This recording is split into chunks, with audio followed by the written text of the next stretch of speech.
नमस्कार साथियों, स्वागत है आपका। आज हम अध्ययन करने वाले हैं व्याकरण के महत्वपूर्ण प्रश्नों का।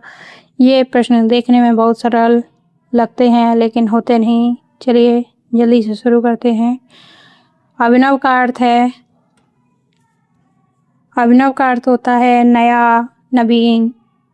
तो यहाँ पर हमारा हो जाएगा ऑप्शन नंबर बी, राइट।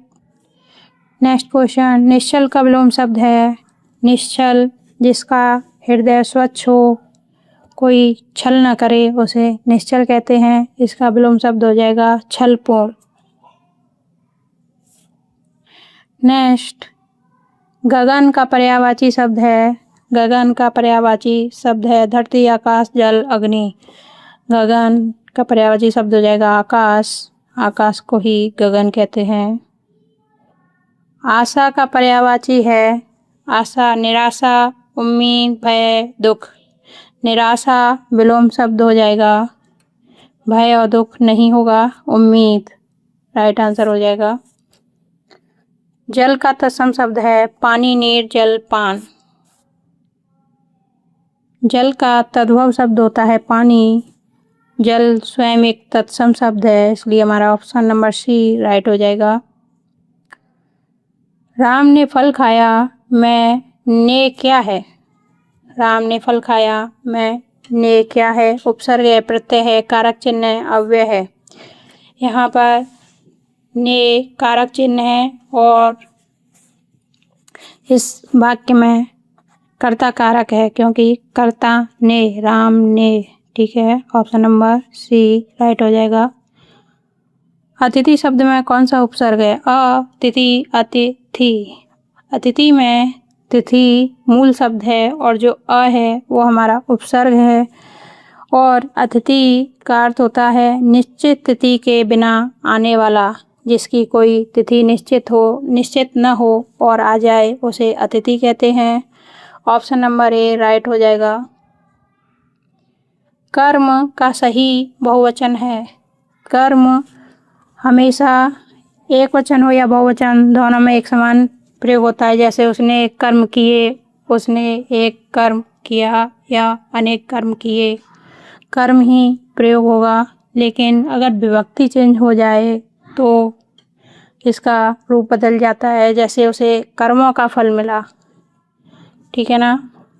तो यहाँ पर हमारा राइट आंसर होगा ऑप्शन नंबर सी, कर्म। ये एक अपवाद प्रश्न है। यहाँ पर कर्मों और कर्म में अपवाद है। वह बहुत तेज दौड़ता है, इसमें तेज क्या है। वह बहुत तेज दौड़ता है, इसमें तेज क्या है। दौड़ता की विशेषता है तेज। कैसा दौड़ता है, तेज दौड़ता है। तो ये क्रिया विशेषण राइट हो जाएगा।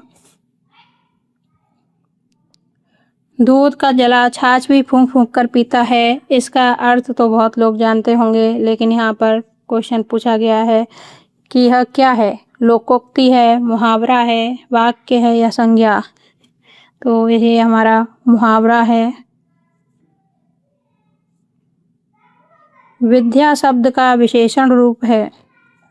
विद्या शब्द का विशेषण रूप है नंबर ए, विद्वान। नदी का लिंग क्या है। पुल्लिंग है, स्त्रीलिंग है, नपुंसकलिंग है, इनमें से कोई नहीं। हिंदी में दो ही लिंग होते हैं, पुल्लिंग और स्त्रीलिंग। और नदी स्त्रीलिंग है क्योंकि नदी बहती रही, ई आ रही है वाक्य प्रयोग में।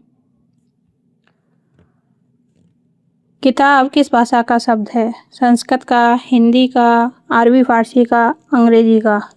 किताब एक आगत शब्द है। आगत उसे कहते हैं जो बाहर से आया हुआ हो। ये अरबी भाषा का शब्द है। हिंदी शब्द में से पुस्तक कहते हैं और कुछ पुस्तक भी तत्सम शब्द है जो संस्कृत भाषा से लिया गया है। नेक्स्ट क्वेश्चन, मैं स्कूल जाता हूँ, इसमें मैं क्या है। संज्ञा, सर्वनाम, क्रिया, विशेषण। मैं एक सर्वनाम है जो संज्ञा के स्थान पर यूज होता है। लाल फूल में लाल क्या है। संज्ञा है, विशेषण है, क्रिया है, सर्वनाम है। फूल की विशेषता क्या है, वह लाल है यहाँ पर। और जो विशेषता बताता हो उसे विशेषण कहते हैं। और गुणवाचक विशेषण है इसमें। चलना कौन सी क्रिया है? चलना कौन सी क्रिया है? हिंदी में क्रिया दो ही प्रकार की होती हैं, सकर्मक और कर्मक। जिसमें क्रिया से क्या प्रश्न करने पर आंसर मिल जाए वहाँ सकर्मक होती है, और आंसर न मिलने पर अकर्मक होती है। यहाँ पर हम पूछेंगे क्या चलता है, तो कोई आंसर नहीं है, तो यहाँ हमारा ऑप्शन राइट हो जाएगा बी, अकर्मक। खेलना शब्द में ना क्या है? खेल मूल शब्द है, ना पीछे जोड़ा गया है, और जो पीछे जुड़ता है उसे प्रत्यय कहते हैं। ऑप्शन नंबर बी राइट हो जाएगा। वह पढ़ रहा है, यह कौन सा काल है? वह पढ़ रहा है मतलब ये कार्य अभी चल रहा है, तो यहाँ पर हमारा राइट आंसर होगा वर्तमान काल। सच्चाई में कौन सा प्रत्यय है? ई, आई, ता, चाई। सच्चाई सच मूल शब्द है, और विशेषण उसका सच्चा हो जाएगा, और सच्चा में आई जोड़ने पर सच्चाई बनेगा। यहाँ पर आई प्रत्यय है। बुद्धिमान में मान क्या है? बुद्धि मूल शब्द होता है, मान पीछे जोड़ा गया है, तो हमारा कौन क्या राइट हो जाएगा यहाँ पे? ऑप्शन नंबर बी, प्रत्यय। राम और श्याम में और क्या है? और जो दो शब्दों को जोड़े उन्हें समुच्चय बोधक कहते हैं हिंदी व्याकरण में, तो हमारा और समुच्चय बोधक है। ऑप्शन नंबर बी राइट हो जाएगा। प्रखर का अर्थ है, प्रखर बोलचाल में यूज करते हैं, वह बहुत प्रखर बुद्धि का इंसान है, तो प्रखर का अर्थ होगा हमारा तेज। वह पुस्तक पढ़ता है, पुस्तक क्या है? वह करता है, पढ़ता क्रिया है, पुस्तक हमारा कर्म है। वह क्या करता है? पुस्तक पढ़ता है, यह एक सकर्मक क्रिया है।